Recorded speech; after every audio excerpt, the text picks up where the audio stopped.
الحمدللہ رب العالمین افضل الصلاۃ و اکمل السلام علی سید الانبیاء والمرسلین وعلی آلہ الکرام واصحابہ العظام اجمعین، اما بعد فاعوذ باللہ من الشیطان الرجیم، بسم اللہ الرحمن الرحیم۔ انا انزلناہ فی لیلۃ القدر وما ادراک ما لیلۃ القدر، لیلۃ القدر خیر من الف شہر، تنزل الملائکۃ والروح فیہا باذن ربہم من کل امر سلام ہی حتی مطلع الفجر۔ صدق اللہ العظیم۔ بے شک ہم نے اس قرآن کو اتارا شب قدر میں، اور آپ کچھ جانتے ہیں کہ شب قدر کیا ہے؟ شب قدر بہتر ہے 1000 مہینے سے۔ اترتے ہیں فرشتے اور روح اس میں اپنے رب کے حکم سے ہر امر خیر کے لیے۔ یہ سراسر سلامتی ہے، یہ رہتی ہے طلوع فجر تک۔ لفظ لفظ نور اور حرف حرف روشنی سے آراستہ نور قرآن کے ساتھ طاہر بخاری آپ سے مخاطب ہے۔ لیلۃ القدر ماہ رمضان المبارک کے آخری عشرے کی طاق راتوں میں جس کو تلاش کرنے کا حکم دیا گیا ہے۔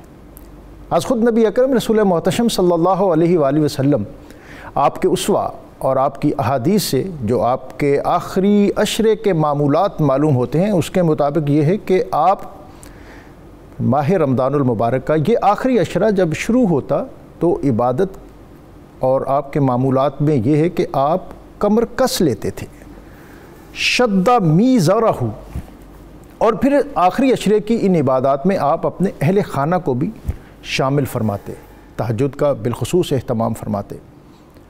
اور نبی اکرم رسول محتشم صلی اللہ علیہ وآلہ وسلم نے آخری عشرے کی ان طاق راتوں میں لیلۃ القدر کو تلاش کرنے کا حکم دیا ہے۔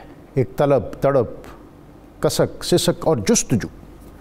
اور تیسری اس میں اہم بات یہ ہے کہ حضرت جبریل علیہ السلام فرشتوں کے ایک ہجوم کے ساتھ آسمان دنیا اور پھر زمین پر جلوہ گر ہوتے ہیں، اور ہر اس شخص کے لیے رحمت کا پیغام لے کر آتے ہیں جو اس شب خشوع و خضوع کے ساتھ اللہ رب العزت کے حضور اپنے آپ کو پیش کرتا ہے، اس کے ساتھ راز و نیاز کرتا ہے، قیام و قعود میں مصروف ہوتا ہے، اور تسبیح و تحلیل اس کا معمول ہوتا ہے۔ ام المومنین سیدہ عائشہ صدیقہ رضی اللہ تعالیٰ عنہ نے عرض کی، یا رسول اللہ اگر اس شب کو پاؤں تو کیا دعا کروں؟ نبی اکرم صلی اللہ علیہ وسلم نے فرمایا، اللہم انک عفو کریم تحب العفو فاعف عنی، اے پروردگار تو بہت معاف فرمانے والا ہے، کرم کرنے والا ہے، اور معاف کرنا تجھے بہت پسند ہے، لہٰذا مجھے بھی معاف فرما دے۔ آج 26 رمضان ہے، اور آنے والی شب جس کے بارے میں امت کے اکابرین کا یہ خیال ہے کہ یہ 27ویں شب ہی لیلۃ القدر ہے۔ حضرت ابن عباس نے اس پر بہت معتبر اور مضبوط بات کی۔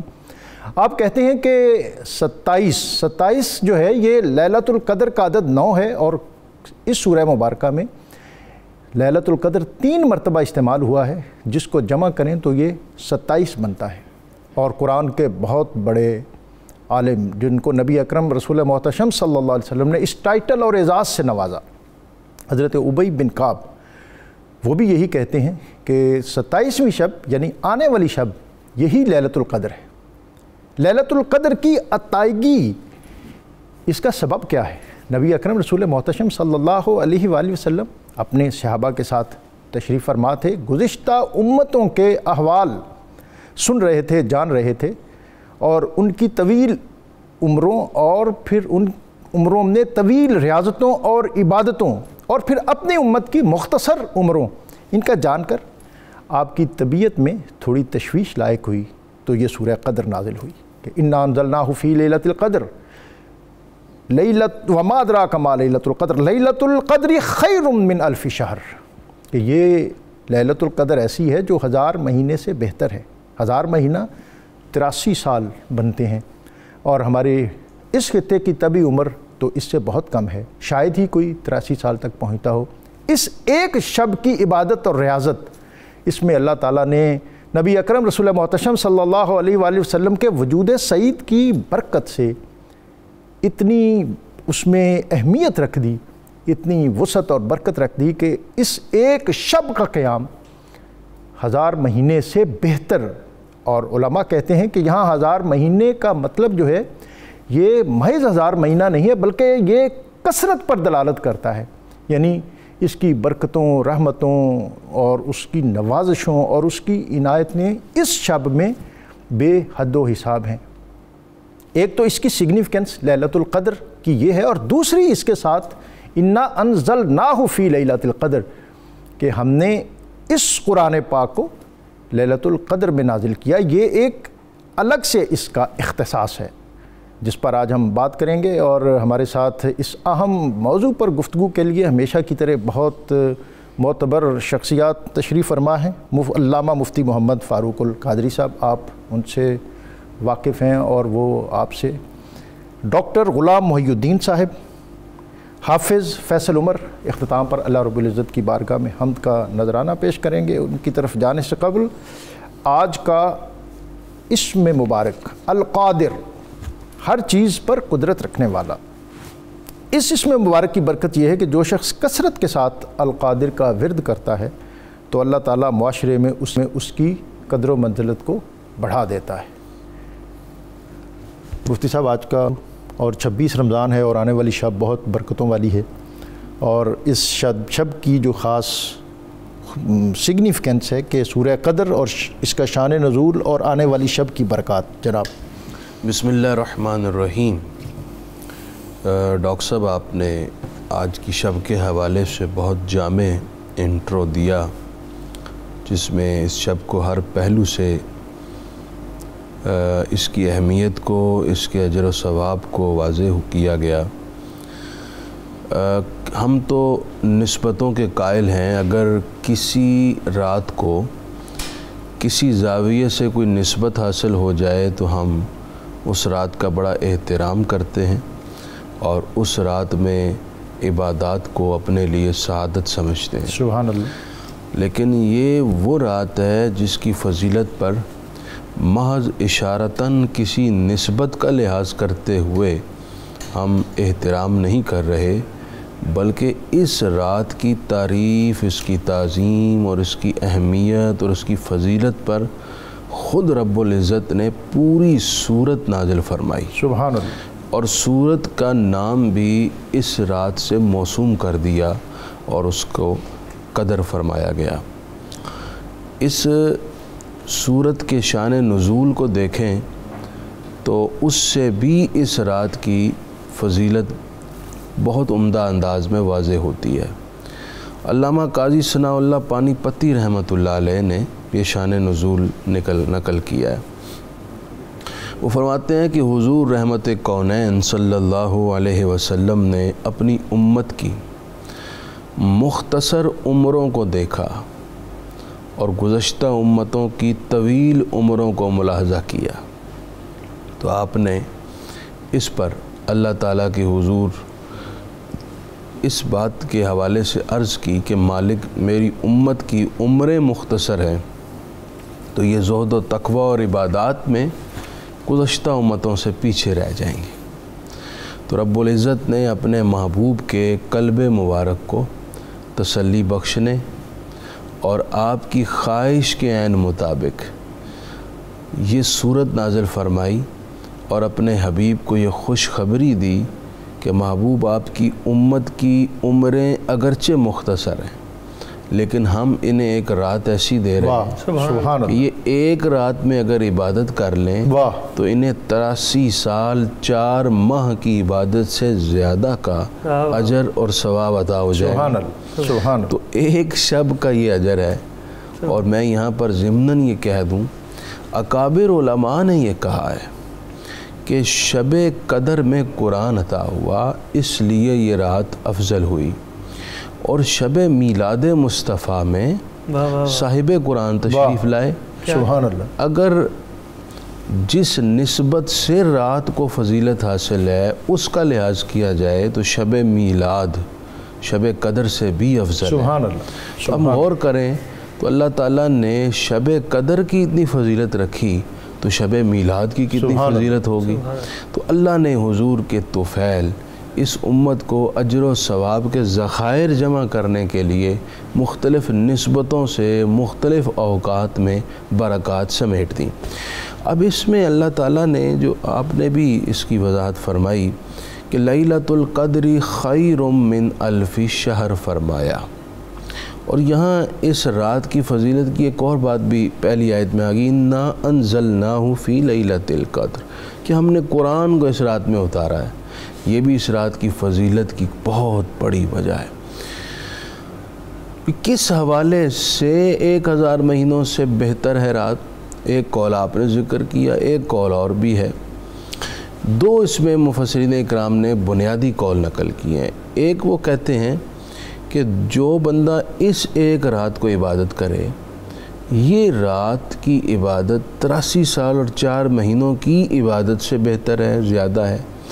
دوسرا وہ کہتے ہیں کہ اس ایک سال ایک رات میں اللہ جتنی خیر کثیر نازل کرتا ہے، اتنی خیر کثیر 83 سال اور 4 مہینوں کی راتوں میں بھی نازل نہیں ہوتی، بلکہ اس سے زیادہ اللہ تعالیٰ اس ایک رات میں اتار دیتا ہے۔ اس رات کو قدر سے موسوم کیا گیا، اور قدر کے 2 بڑے معنی ویسے تو کئی مفسرین نے کیے ہیں، 2 بڑے معنی ہیں۔ ایک ہے نصیب، قسمت، تقدیر، اور دوسرا اس کا معنی ہے قدر و منزلت۔ سبحان اللہ۔ ان دونوں معنوں کو اس رات کی مناسبت سے اطلاق کیا جا سکتا ہے کہ یعنی یہ ایک رات ایسی ہے جس میں بنی نوع انسان کا نصیب طے ہوتا ہے، ان کی قسمت کے اہم ترین فیصلے ہوتے ہیں، اور ان کے مستقبل کے حوالے سے حساس معاملات کو متعین کیا جاتا ہے۔ اور دوسرا معنی کہ یہ رات بڑی قدر و منزلت والی ہے۔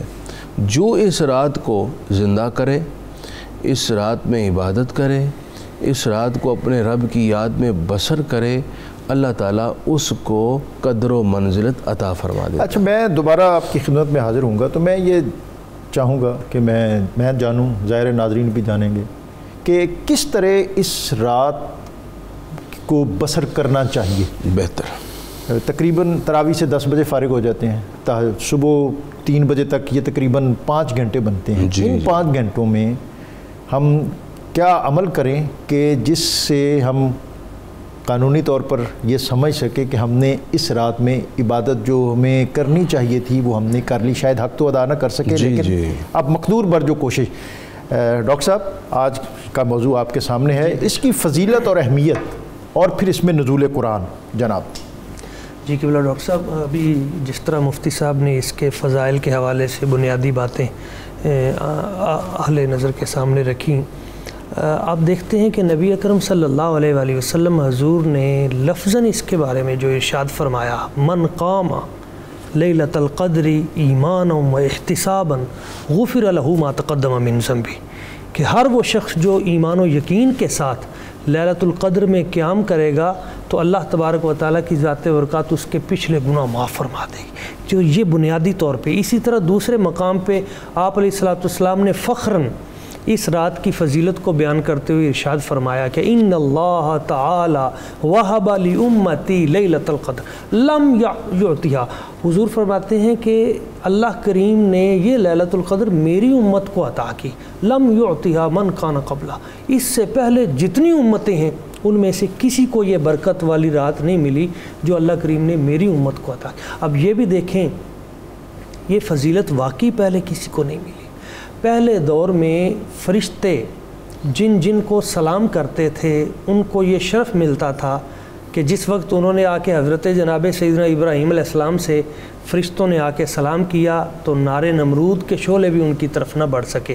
اگرچہ حضرت جناب عباس رضی اللہ تعالیٰ عنہ حضور کے چاچا جان نے اس کی ایک اور توجیہ بھی بیان کی ہے کہ وَرَتَّ نَارَ الْخَلِيلِ مُقْتَتِمًا انت فی صلبہ کیف یحترق، حضور وہ نار نمرود آپ کی وہ کیسے حضرت جناب ابراہیم علیہ السلام کی طرف بڑھ سکتی تھی جن کی صلب میں آپ کا نور ہو، کیف یحترق، آگ ان کو کیسے جلا سکتی ہے۔ تو آپ یہ دیکھیں کہ نبی اکرم صلی اللہ علیہ وآلہ وسلم حضور خود اس رات کی فضیلت کو بیان کرتے ہوئے فرماتے ہیں کہ اس رات اتنے فرشتے اترتے ہیں، اتنے، جیسا کہ ابھی 2 معنی قبلہ مفتی صاحب نے بیان کیے القدر کے، تو اس میں ایک تیسرا معنی بھی مفسرین یہ بھی بیان فرماتے ہیں کہ قدر کا ایک معنی تنگی بھی ہے۔ تو پوری دنیا میں، کائنات میں فرشتوں کا نزول اس قدر زیادہ ہوتا ہے اس رات کہ جگہ تنگ پڑ جاتی ہے، کنکریوں کی تعداد سے بھی زیادہ۔ تو وہ جو فرشتوں کا نزول ہوتا ہے اس کی آگے جو کیفیات ہیں وہ بھی آپ علیہ الصلوۃ والسلام نے بیان فرمائیں کہ وہ آ کے نہ صرف دعائیں کرتے ہیں بلکہ خود روح الامین آ کے میری امت کے جو لوگ نماز ادا کر رہے ہیں، نوافل ادا کر رہے ہیں، قرآن مجید پڑھ رہے ہیں، ان سے مصافحہ کرتے ہیں۔ اب جبریل امین جب مصافحہ کرتے ہیں تو اس پہ امام ابن جوزی الوفا میں لکھتے ہیں کہ ہر وہ شخص جس سے جبریل امین کا لمس آپ کا پر یا آپ کا مصافحہ ہوا ہوگا تو اس پہ قبر کی مٹی جو ہے وہ اس کو کبھی تکلیف نہیں دے گی، سبحان اللہ، جہنم سے وہ دور ہے۔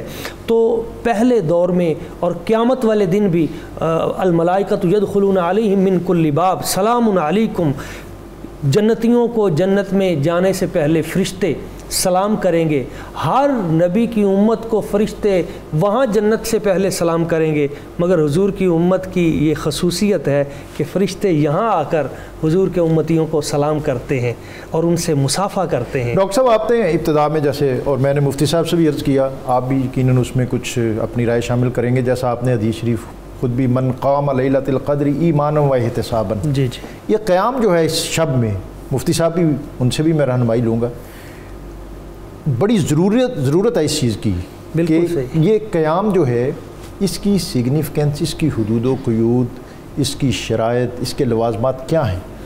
جی بنیادی طور پہ تو قیام سے مراد جیسے قیام اللیل ہے، اس میں ہم نماز تراویح ادا کرتے ہیں، اور اس رات کی چونکہ نزول قرآن بھی اس رات ہوا ہے، اور آپ یہ بھی دیکھیں کہ کیا خوبصورت اللہ کریم کی ذات و برکات نے یہ بھی سرکل بنا دیا ہے کہ ہر سال رمضان المبارک کے موقع پہ اسی رات قرآن مجید کا اختتام ہوتا ہے، اور ایک جشن نزول قرآن اس لیے اس رات ہوتا ہے کہ قرآن مجید اترا اس رات ہے، اور پھر اختتام بھی اسی رات ہم کرتے ہیں۔ اور آپ یہ بھی دیکھیں کہ قرآن مجید جو ہے اس کے لیے اس رات کو بنایا گیا، اور رمضان شریف کو قرآن کی حفاظت کے لیے بنایا گیا، ورنہ حافظ بھول جاتے۔ تو ہر سال یہ جو رپیٹ ہوتا ہے تو اس سے قرآن مجید کی حفاظت بھی قیامت تک جاری ہے۔ ابھی ایک امریکن ریسرچ سینٹر انہوں نے جو رپورٹ دی کہ اس وقت دنیا میں 6 کروڑ سے زیادہ قرآن مجید کے حافظ موجود ہیں، سبحان اللہ، 6 کروڑ سے زیادہ۔ اب آپ دیکھیں کہ یہ اسی طرح یہ سلسلہ آگے بڑھتا جا رہا ہے، اور وہ اس طرح کی ریسرچ کرتے رہتے ہیں اور پریشان ہوتے رہتے ہیں۔ مفتی صاحب جی وہی جو میں نے آپ کی خدمت میں دوبارہ آنے کے لیے ایک سوال چھوڑا تھا، میں اس پہ چاہتا ہوں کہ آپ ضرور، یہ 4-5 گھنٹے ہیں تقریباً، اور اس کے ساتھ نزول قرآن جیسا کہ انہوں نے شروع کیا، اور اس کی کیفیت اور ترتیب کیا تھی؟ اچھا جی، سب سے پہلے کہ اس رات میں عبادت کس انداز میں کی جائے، علامہ ساوی رحمۃ اللہ علیہ نے اس پر بڑا خوبصورت پیکج دیا ہے۔ واہ! وہ کہتے ہیں کہ احادیث میں جن اعمال کے کرنے پر کثرت ثواب کی بشارت ہے وہ سارے ہی اعمال اس رات کو کر لینے چاہیے۔ بہت خوب۔ مثلاً وہ فرماتے ہیں کہ حدیث شریف میں ہے کہ جس نے سورہ آل عمران کی آخری 2 آیات پڑھی اللہ اسے پوری رات عبادت کرنے کا ثواب دیتا ہے۔ واہ واہ! تو آپ سورہ آل عمران کی آخری 2 آیات پڑھیں۔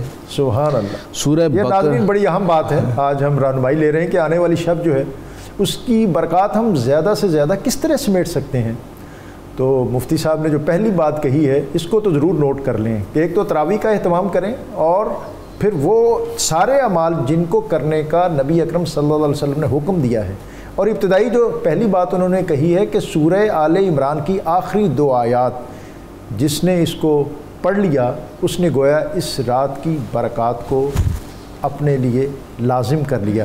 ابھی اور بھی بہت سی باتیں ہیں جناب۔ دوسرا حدیث میں ہے کہ حضرت عبداللہ بن عباس سے مروی کہ جس نے فجر اور عشاء اور فجر کی نماز با جماعت پڑھی اس کو بھی پوری رات کی عبادت کا ثواب۔ سبحان اللہ، سبحان اللہ! تو اس طرح بھی آپ پوری رات کی عبادت کا ثواب حاصل کر سکتے ہیں۔ تیسرا یہ ہے، یہ رعایتی چیزیں ہیں، میں چاہتا ہوں کہ بھرپور کہ ہم رات کو بھرپور طریقے سے گزار سکیں، وہ ساری عرض کرتا ہوں جی جناب۔ تیسرا سورہ یاسین شریف ہے، اس کی 1 مرتبہ پڑھیں 10 مرتبہ قرآن ختم کرنے کا ثواب ہے، وہ تلاوت کریں۔ چوتھا سورہ ملک ہے جس کے بارے میں ہے کہ یہ منجیہ اور مانعہ ہے، پڑھنے والے کو قبر کے عذاب سے نجات بخشتی ہے اور اس کے اور عذاب کے درمیان ایک رکاوٹ بن جاتی ہے اللہ، تاکہ اس کو عذاب نہ چھو سکے۔ کیا ہی اچھا ہو کہ آپ لیلۃ القدر سے ہر رات سورہ ملک پڑھنے کی نیت کر کے آغاز کر لیں اور اپنی زندگی کا ایک نیا معمول اس خوبصورت رات سے شروع کر دیں. یعنی آج سے یہ ہم عہد کر لیں کہ ہم روزانہ ایک تو آج ہم سورہ ملک تلاوت کریں اور پھر سے یہ عہد بھی کر لیں کہ ہر رات سونے سے قبل سورہ ملک تلاوت کیا کریں. سبحان اللہ. چوتھا عمل یہ ہے کہ سورہ زلزال پڑھیں، کیونکہ سورہ زلزال پڑھنے سے نصف قرآن کا ثواب ملتا ہے. سبحان اللہ. ایک حدیث کے مطابق 1000 آیات کا ثواب ملتا ہے. اللہ اکبر. سورہ نصر جس کو پڑھنے سے 1/3 قرآن کا ثواب ہے. سبحان اللہ. سورہ اخلاص جس کو 3 مرتبہ پڑھنے سے پورے قرآن کا ثواب ہے. اسی طرح سورہ کافرون، سورہ فلق اور سورہ ناس جن کو پڑھنے سے 1/3 قرآن کا ثواب ہے. یہ ساری پڑھیں. وہ فرماتے ہیں اس کے علاوہ اس رات کو بطور خاص صدقہ کریں. سبحان اللہ. کیونکہ صدقے کی بہت زیادہ فضیلت وارد ہے. اس رات صدقہ کریں گے تو اس کا اجر لیلۃ القدر کی وجہ سے اتنا بڑھے گا کہ جس کی شمار اور گنتی نہیں کی جا سکتی. یہ کریں. اس کے ساتھ وہ فرماتے ہیں کہ کچھ نوافل ہیں. مثلا امام ساوی کہتے ہیں کہ آپ 20 رکعت نفل پڑھیں، یعنی ٹوٹل آپ کے 10 جوڑے بن جائیں گے تو 20 رکعت ہو جائیں گی. اور ہر رکعت میں سورہ فاتحہ کے بعد 3 مرتبہ سورہ اخلاص پڑھیں. ہر رکعت میں سورہ فاتحہ کے بعد 3 مرتبہ سورہ اخلاص. ایک تو 20 قرآن مجید ختم کرنے کا ثواب ہو جائے گا. سبحان اللہ. اور یہ وہ نماز ہے جو مشائخ کرتے آ رہے ہیں. سبحان اللہ. وہ چونکہ زندگیاں اپنی زہد و تقوی میں اس رات کو عبادت میں گزارتے تھے، تو وہ اس رات کی جو خاص برکات کے خزانے ہیں ان کی چابیوں کو بھی جانتے تھے، تو وہ ان کا بھی یہ معمول رہا ہے. تو کوشش کریں یہ 20 رکعت بھی پڑھ لیں. یوں ہی امام ساوی کہتے ہیں کہ اس رات کو درود پاک کی کثرت کریں. سبحان اللہ. کیونکہ درود ایک ایسی عبادت ہے جو ہر حال میں قبول ہے. اس میں ہمارے فقہا کے ہاں بحث بھی ہے کہ اگر کوئی بندہ دکھاوے اور ریاکاری کے لیے درود پڑھے تو کیا وہ بھی قبول ہے؟ تو فقہا نے کہا ہاں وہ بھی قبول ہے. علامہ شامی نے اس پر بڑا لکھا ہے کہ وہ بھی قبول ہوگا. ہاں پڑھنے والے کو ثواب ملے گا یا نہیں یہ ایک الگ بات ہے. ممکن ہے اسے ثواب نہ ملے اس کی ریاکاری کی وجہ سے، لیکن درود بہر حال قبول ہے، کیونکہ درود اس چیز کا نام ہے کہ اے اللہ تو اپنے پیارے محبوب پر اپنی رحمت اتار دے. سبحان اللہ. اس رات درود پاک کی کثرت کریں. اور سب سے اہم حصہ اس رات کا یہ ہے کہ اللہ تعالیٰ غروب آفتاب سے لے کر صبح صادق تک آسمان دنیا پر اپنے شیان شان تجلی فرما کر اپنے بندوں سے فرماتا ہے مانگ لو کیا مانگ. چونکہ یہ اللہ تعالیٰ کی جانب سے بندوں کو مانگنے کا تقاضا کیا جاتا ہے، تو بندے اگر اس رات دعا کریں تو دعا سب سے افضل عبادت ہے. دعا ہو العبادہ، ویسے بھی دعا عبادت ہے لیکن اس شب افضل ترین عبادت بن جاتی ہے. سبحان اللہ. تو ایک خاص حصہ 2-4 منٹ کے لیے نہیں، کافی دیر تک آپ کوشش کریں آپ دعاؤں میں بسر کریں. دعائیں 2 طرح کی ہیں، کچھ دنیا میں عطا ہو جائیں گی جو بندے کے حق میں بہتر ہوں گی، اور جو بہتر نہیں ہوں گی اللہ تعالیٰ اس کے بدلے آخرت میں آپ کے لیے ذخیرے رکھے گا اجر ثواب اور بہت طرح طرح کی نعمتوں کے. میں دوبارہ جب آپ کی خدمت میں حاضر ہوں گا تو میں اس پر بھی رہنمائی لوں گا کہ کون سی اور کتنی مقدار میں انفرادی عبادت کرنی چاہیے اور کتنا وقت ہمیں اپنی اجتماعی عبادت میں صرف کرنا چاہیے. کیونکہ میں سمجھتا ہوں کہ آنے والی شب جو ہے یہ اس اعتبار سے بہت اہم ہے کہ ہمیں اس کا ایک سکیجول، ایک ٹائم ٹیبل، ایک فارمولہ وہ ضرور طے کرنا چاہیے. بعض اوقات ہم رات تو جاگتے ہیں لیکن اس سے جو افادیت ہمیں ملنی چاہیے یا حاصل کرنی چاہیے ہم وہ حاصل نہیں کر پاتے. اور خیال یہ کرتے ہیں کہ جی شاید یہ رات اسی طرح خوش گپیوں میں گزارنے سے بھی اس کی برکات مل جاتی ہیں. آج اس حوالے سے میں بطور خاص رہنمائی چاہوں گا. آپ اس میں کچھ ایڈ کرنا چاہیے ڈاکٹر صاحب؟ جی بہت عمدہ جو سر نے اس حوالے سے گفتگو فرمائی ہے کہ اس رات، اور جو آخر میں بات کی ہے کہ اس میں دعا یہ دعا تب ہی کی جا سکتی ہے جب ہم اس کے لیے مستعد بیٹھے ہوئے ہیں۔ آپ دیکھیں کہ شاہ عبدالعزیز محدث دہلوی رحمہ اللہ آپ اس آیت مبارکہ کے تحت یہ لکھتے ہیں کہ تنزل الملائکۃ والروح فیہا، اس رات جو فرشتے اترتے ہیں تو فرشتوں کے ساتھ وہ قدسی اور وہ ارواح طیبہ صوفیاء و اولیاء و انبیاء کی وہ بھی ان کے ساتھ آتی ہیں، اور بلکہ وہ خاص ارواح پھر ان کو اپنے اپنے جو ان کے گھر ہیں یا اعزاء و اقربا ہیں ان کی طرف لے کے جاتے ہیں فرشتوں کو کہ ادھر آؤ۔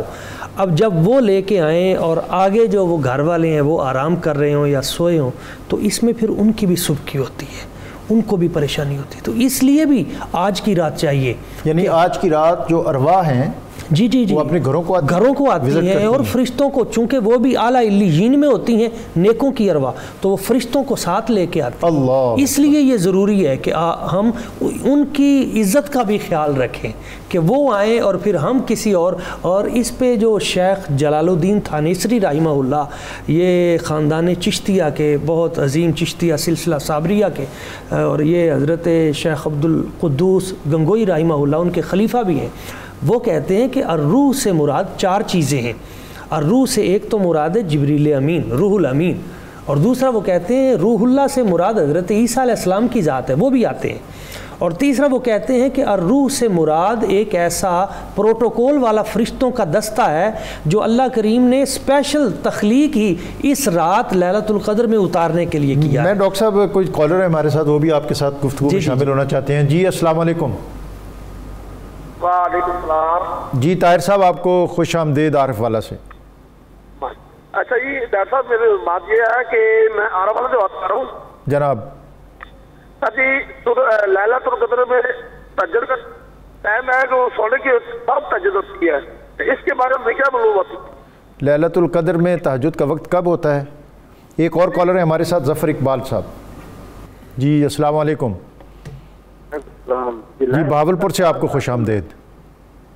7 راتوں میں ہوتی ہے جی، تو دوسرے لیلۃ القدر 7 راتوں میں ہوتی ہے، تو ہمارے ملک 26 ہوتی ہے، دوسرے ملکوں میں 27 ہوتی ہے، تو کون سے ملک میں لیلۃ القدر کی رات کو منایا جائے گا؟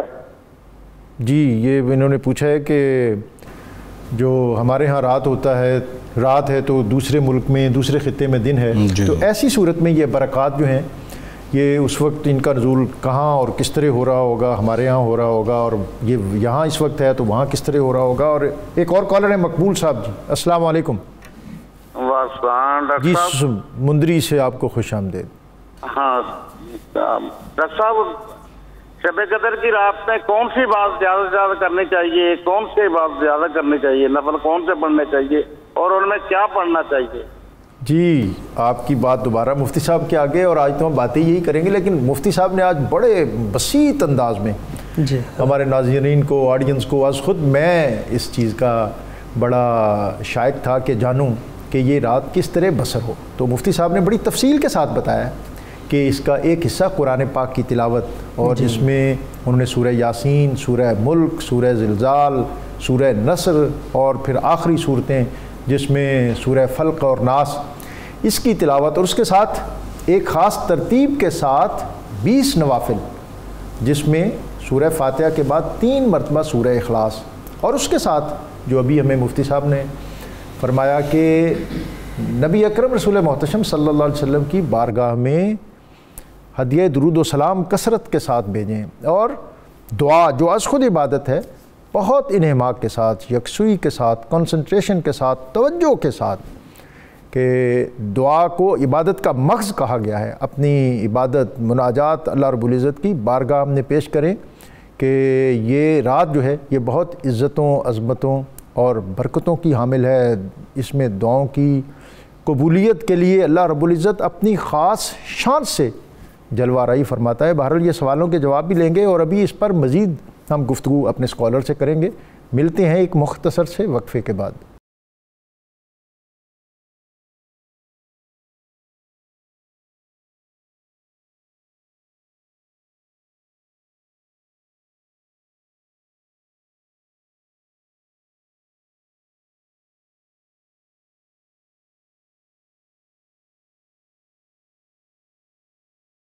نور قرآن میں آپ کو ایک مرتبہ پھر خوش آمدید۔ آنے والی رات شب قدر، لیلۃ القدر، جس کے بارے میں ابھی ہمارے علماء نے جو بتایا کہ اس کا غالب حصہ جو ہے اس کو تلاوت کلام پاک اس میں بسر کرنا چاہیے، اور مفتی صاحب نے بہت سی خوبصورت باتوں کے ساتھ یہ بھی کہی کہ اس میں سورہ ملک پڑھیں، اور ساتھ یہ ارادہ بھی کریں کہ آئندہ آنے والی زندگی کی ہر شب اس وقت تک بستر پر دراز نہیں ہوں گے جب تک سورہ ملک کی تلاوت نہ کر لیں۔ حضرت ام سلمہ رضی اللہ تعالیٰ عنہ آپ فرماتی ہیں کہ نبی اکرم رسول محتشم صلی اللہ علیہ وآلہ وسلم آپ قرآن پاک کو خوب پڑھتے تھے اور ٹھہر ٹھہر کر پڑھتے تھے۔ ہمارا ایک یہ بھی معمول ہے کہ ہم بعض چیزیں لگے لپٹے انداز میں کہ جس میں ہمارا قلب اور ہمارا ذہن ہمارا اس نوعیت کی اس میں انوالومنٹ اور لگن نہیں ہوتی، اور جب پوری کنسنٹریشن اور توجہ کے ساتھ ہم چیزوں کو پڑھتے نہیں ہیں تو پھر اس طرح کے نتائج بھی نہیں آتے۔ تو ہمیں چاہیے کہ قرآن پاک کو خوب ورتل القرآن ترتیلا، اور قرآن پاک کو خوب ٹھہر ٹھہر کے پڑھا کرو۔ اس کتاب کے ساتھ اپنے تعلق کو مؤثر اور مضبوط کرنا، یہ ان ایام اور بطور خاص آج کی رات کا ایک ایسا عہد ہے جسے ہمیں باندھنا چاہیے۔ اور اقبال نے بھی کہا تھا کہ نوئے انسان را پیام آخرین، کہ لوگوں آج کی شب جو اللہ تعالیٰ نے کتاب ہدایت، کتاب حیات، کتاب زیست اور کتاب زندگی عطا کی ہے، یہ جو نبی اکرم رسول محتشم صلی اللہ علیہ وآلہ وسلم کے قلب منیر پہ نازل ہوئی ہے، یہ اس خاص عہد کے لیے نہیں تھی بلکہ نوئے انسان را پیام آخرین حامل رحمت للعالمین۔ یہ صبح قیامت تک اس کتاب کا پرچم اور اس کے مضامین اور اس کے احکام، اس کا پھریرا فضاؤں میں سر بلند رہے گا۔ جی مفتی صاحب، آج کچھ سوال بھی ہیں اور کچھ موضوعات اور مضامین جو باتیں بریک سے پہلے چل رہی تھی جناب۔ جی پہلا سوال جو آیا کہ اس شب تہجد کی نماز کب ادا کریں گے؟ تہجد کے لیے ضروری ہوتا ہے کہ آپ کچھ دیر سو جائیں، یعنی اونگ لیں، چاہے 1 منٹ کے لیے اونگ لیں، اس کے بعد تہجد کا وقت شروع ہو جاتا ہے، چاہے وہ ابتدائی حصے میں ہو رات کے یا نصف میں یا آخر حصے میں۔ ذرا تازہ کرنے کے لیے بات یہ بھی فرما دیں کہ تہجد میں اس کی ترتیب اور نوافل کس طرح ہونے چاہیے؟ جی آپ نے اگر رات کے کسی حصے میں چاہے آپ بیٹھے بیٹھے تھوڑی دیر اونگ لیتے ہیں تو آپ کے لیے تہجد کا وقت شروع ہو گیا۔ اس کے بعد آپ وضو کریں، اور وضو کر کے بعض صورتوں میں وضو نہیں ٹوٹتا اگر بیٹھے بیٹھے اونگا جائے، بعض صورتوں میں ٹوٹ جاتا ہے۔ بہرحال آپ تازہ وضو کریں، 2 رکعت سے لے کر 8 رکعت تک آپ نفل ادا فرمائیں، 2 کر کے پڑھ سکتے ہیں، 8 اکٹھے پڑھنا چاہیں تب بھی پڑھ سکتے ہیں۔ تو اس کے بعد اگر آپ مزید پڑھنا چاہتے ہیں نوافل وہ بھی پڑھ سکتے ہیں، یعنی معمول میں سورہ فاتحہ اور سورہ اخلاص؟ جی سورہ فاتحہ اور اس کے بعد 3 دفعہ سورہ اخلاص پڑھیں۔ سورہ اخلاص جو حافظ ہیں جنہیں قرآن مجید زیادہ یاد ہے ان کے لیے افضل یہ ہے کہ وہ جتنا زیادہ قرآن پڑھ سکتے ہیں نوافل میں پڑھیں۔ دوسرا سوال یہ تھا کہ دنیا کے مختلف خطوں میں جی وہ ہر ملک کے چاند کے حساب سے ہوگا۔ یہاں 27ویں شب آج بن رہی ہے، کئی ممالک میں گزشتہ رات جو گزری ہے وہ 27ویں شب تھی، تو اللہ تعالیٰ نے انسان پر اس کی وسعت سے زیادہ بوجھ نہیں رکھا ہوا۔ جہاں جہاں چاند جس دن طلوع ہو رہا ہے، جس وقت طلوع ہوا، اس لحاظ سے جو شب 27ویں بن رہی ہے وہی ان کی 27ویں ہیں۔ حضرت ابی بن کعب قسم اٹھا کر کہتے تھے لوگوں شب قدر 27ویں رات۔ اللہ۔ تیسرا سوال یہ آیا کہ اس شب کی عبادت کیا ہو؟ بہت ساری عبادات بتا دی ہیں لیکن ایک بہت بڑی بات میں نے ابھی چھپا کے رکھی ہوئی ہے، وہ میں نے سوچا تھا میں آخر میں بتاؤں گا لیکن اب تقریباً آخر کے قریب ہے تو میں بتا ہی رہا ہوں۔ رات 2 بجے کے بعد، رات 2 بجے کے بعد 41 مرتبہ سورہ قدر پڑھیں اور اس کے بعد دعاؤں میں مشغول ہو جائیں۔ اللہ۔ اور اس وقت تک جب تک آپ سحری کرتے ہیں، کھانا کھاتے ہیں، اس وقت تک پھر آپ دعائیں کرتے ہیں۔ ناظرین یہ نوٹ کر لیں، رات 2 بجے کے بعد، یعنی ویسے تو وہ تہجد کا اور آخری شب کی عبادت کا سب سے عمدہ وقت ہے، پھر اس کے بعد 41 مرتبہ سورہ قدر اس کی تلاوت کریں اور اس کے بعد اپنی جبین نیاز اللہ کی بارگاہ میں جھکا دیں اور کثرت سے دعائیں مانگیں اور خوب مانگیں۔ کیا کچھ مانگنا چاہیے؟ جی مفتی صاحب۔ یہ میں یہاں یہ بھی عرض کر دوں کہ یہ جو سورہ قدر ہے، یہ جو وظیفہ بتا رہا ہوں، یہ ہمارے استاذ گرامی کیا کرتے تھے، تو انہوں نے ہمیں یہ وظیفہ بتایا تھا اور کہا تھا کہ اس کی بہت برکت ہے، یہ وظیفہ شب قدر میں نہ چھوڑا جائے، تو آپ حضرات یہ بھی کریں، انشاءاللہ اس کی بڑی برکت ہوگی۔ اس رات میں اللہ تعالیٰ نے جہاں فرشتوں کو اتارتا ہے، جہاں دعائیں قبول ہوتی ہیں، خاص بات یہ ہے سلام ہی حتی مطلع الفجر، غروب آفتاب سے لے کر صبح صادق تک پوری رات میں سلامتی پھیلا دی جاتی ہے۔ سبحان اللہ۔ کس چیز کی سلامتی؟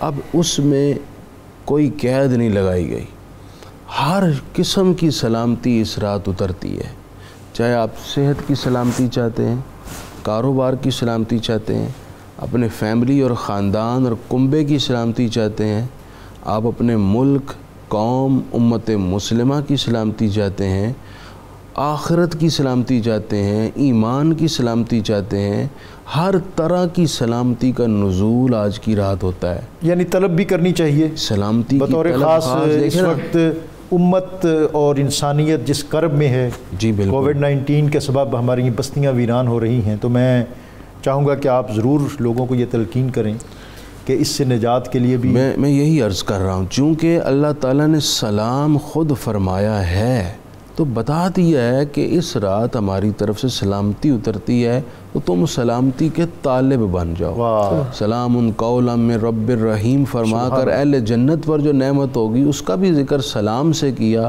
اور آج کی رات بھی شب بھر جو سلامتی اترتی ہے اس کے لیے بھی لفظ سلام یہاں پر ارشاد فرمایا گیا، تو اس سلامتی کو ضرور طلب کریں، دنیا آخرت میں خیر ہوگی۔ اور ڈاکٹر صاحب چونکہ یہ نزول قرآن کی رات ہے اور اسی رات کو ہمارا پاک وطن پاکستان بھی قیام عمل میں آیا ہے، تو ان دو باتوں کو بھی آپ ذہن میں رکھیں، قرآن اور پاکستان اور رمضان، یہ ساری چیزیں ان کو آپس میں نسبت حاصل ہے۔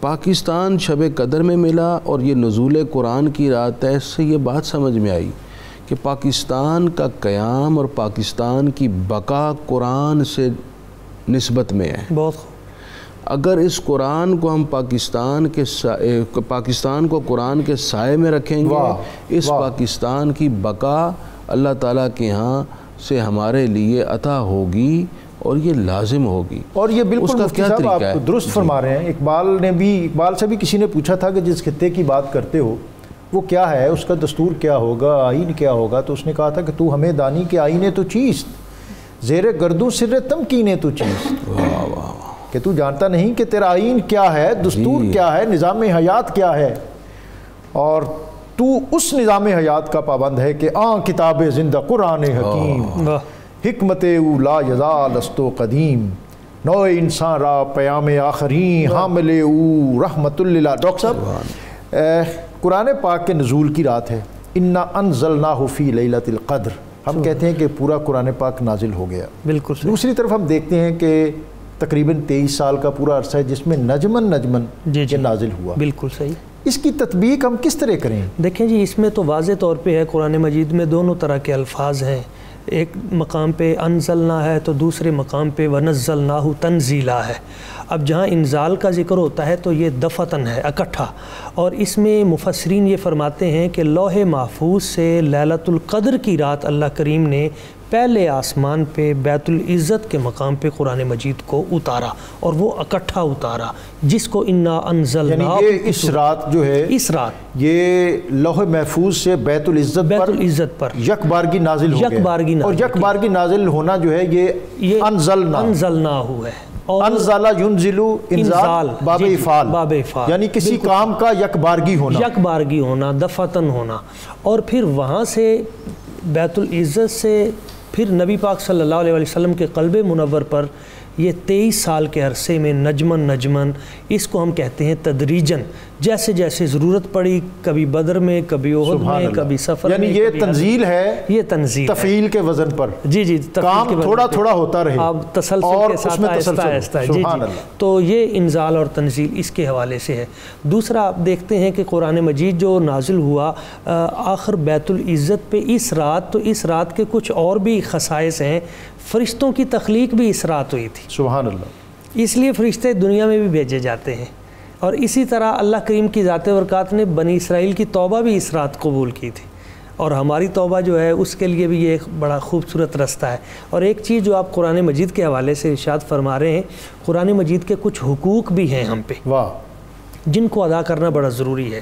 تو 4 بنیادی حقوق ہیں، جن میں سے پہلا حق یہ ہے کہ فقرؤ ما تیسر من القرآن، قرآن مجید میں سے جو میسر ہو تو اس کی تلاوت کی جائے۔ ہم پہلی چیز تو یہ ہے کہ قرآن مجید کی تلاوت کریں، اور دوسرا اس کا حق یہ ہے کہ ورتل القرآن ترتیلا، جس کی طرف آپ ابھی توجہ دلا رہے تھے کہ ہم اس کو آسن انداز میں اقرأ القرآن بلحون العرب واصواتها، عربوں کے لب و لہجے پہ ہم تلفظ و مخارج کے ساتھ، ہم انگلش اور یورپین ایکسنٹ کے حوالے سے تو اپنے بچوں کی بڑی تربیت کر رہے ہیں، اس پہ ہم آئلٹس اور بڑے بڑے ٹیفل پروگرام بھی اپنے بچوں کو دے رہے ہیں کہ اس طرح یورپین کا لہجہ یہ ہے اور امریکن کا یہ ہے، مگر قرآن کا لہجہ کیا ہے؟ جو دنیا کے ساتھ قبر کی بھی زبان ہے، قبر کی بھی زبان ہے، وہاں سوال و جواب تو اسی زبان میں ہو۔ جی القرآن عربی کلام اہل الجنت عربی، جنتیوں کی زبان بھی یہی ہے۔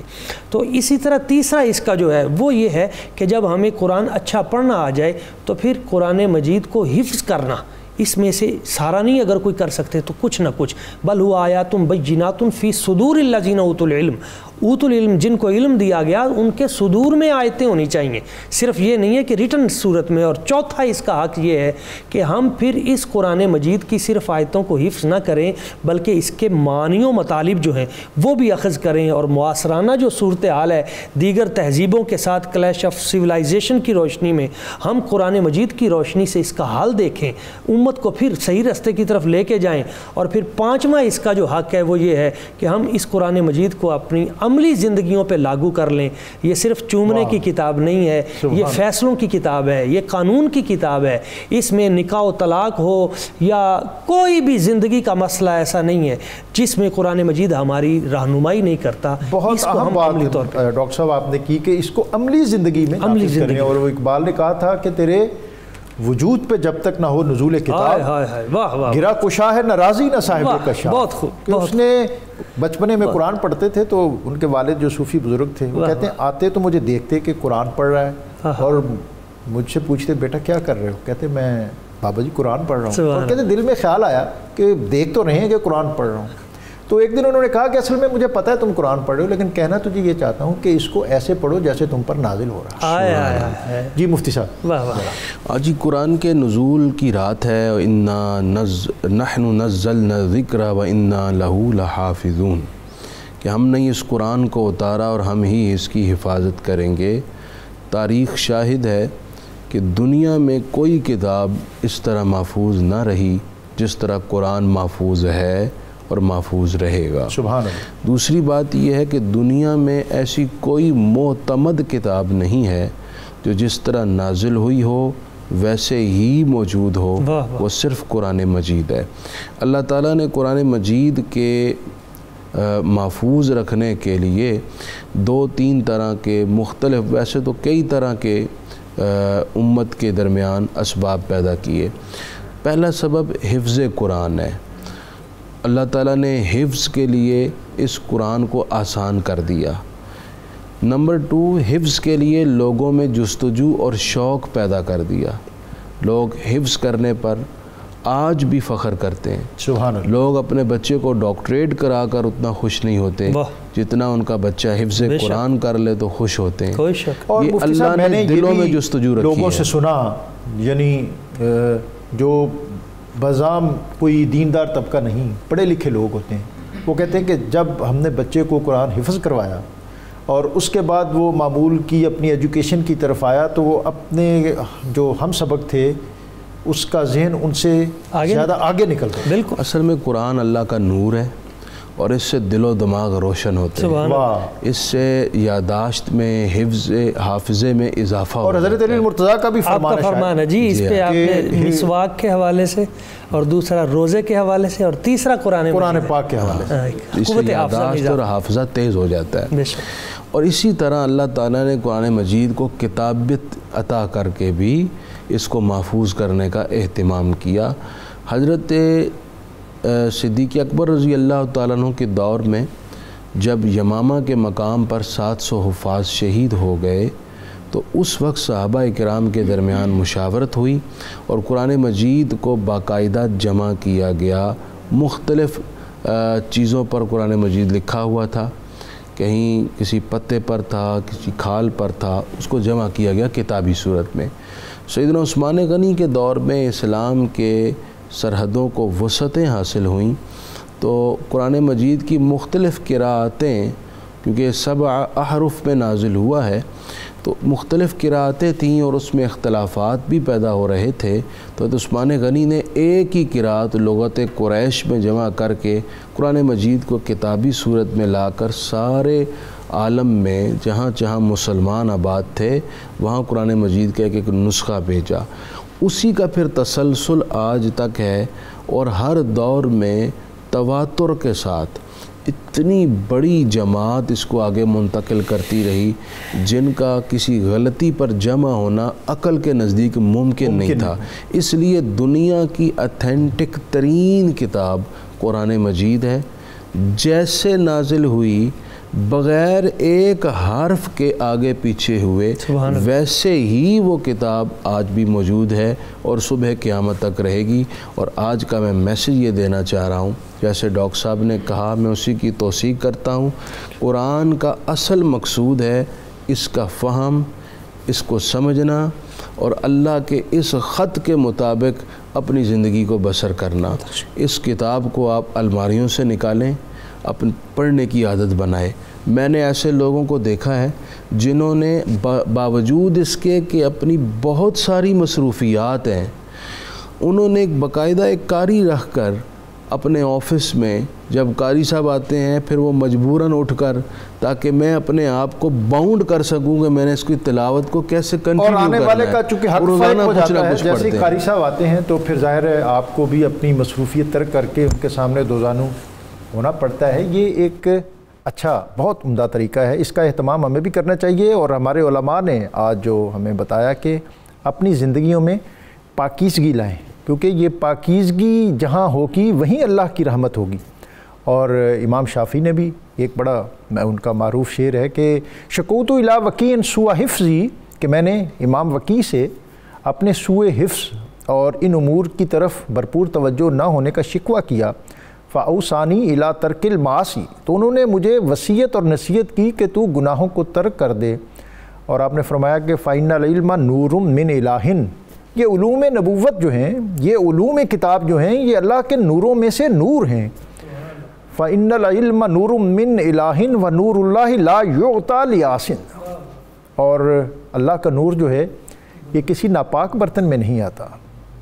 اپنے قلب و نظر کو، اپنے کشکول طلب کو اگر آپ برکتوں سے، رفتوں سے، نور سے بھرنا چاہتے ہیں تو ان کو آلودگیوں سے پاک کرتے ہوئے آج اللہ رب العزت کی بارگاہ میں ان کو دراز کر دیں۔ میں اپنے علماء کا بہت زیادہ شکر گزار ہوں، اور اختتام پر آج کا وظیفہ قوت سماعت جس کی کم ہو تو وہ یا سمیع روزانہ 41 مرتبہ پڑھ کر ہاتھ پر دم کر کے کانوں کو لگائے اور اس پر پھیرے، اللہ تعالیٰ اس کی سماعت کو درست کر دے گا۔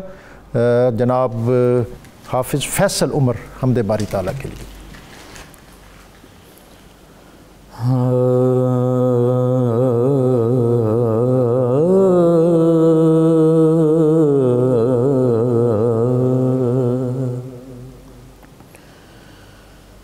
کہیں پنہاں کہیں عیاں ہے تو،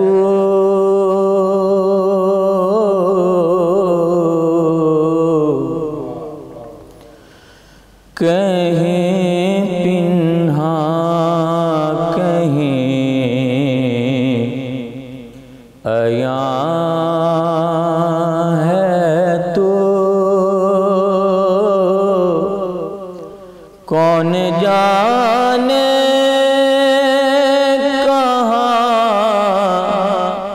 کہاں ہے تو،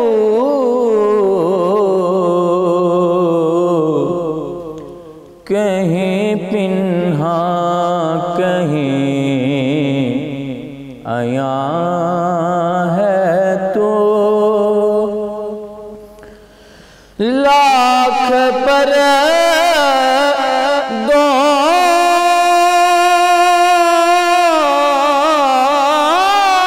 میں بھی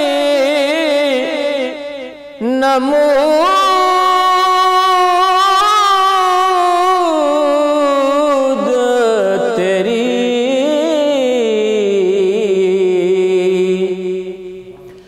لاکھ پردوں میں بھی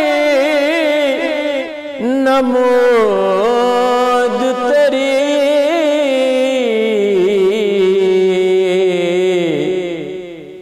سو نشانوں میں بے نشان ہے تو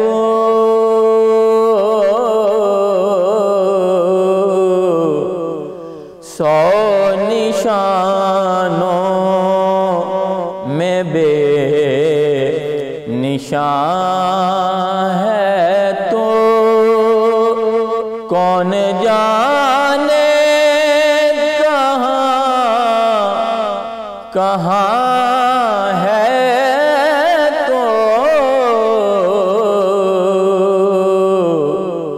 کہیں پنہاں کہیں عیاں ہے تو سو خطا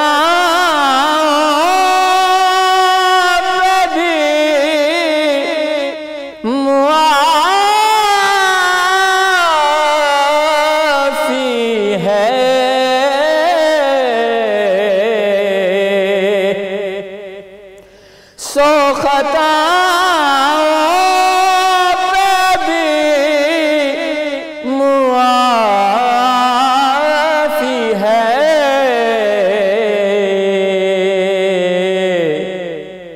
کس قدر ہم پہ مہربان ہے تو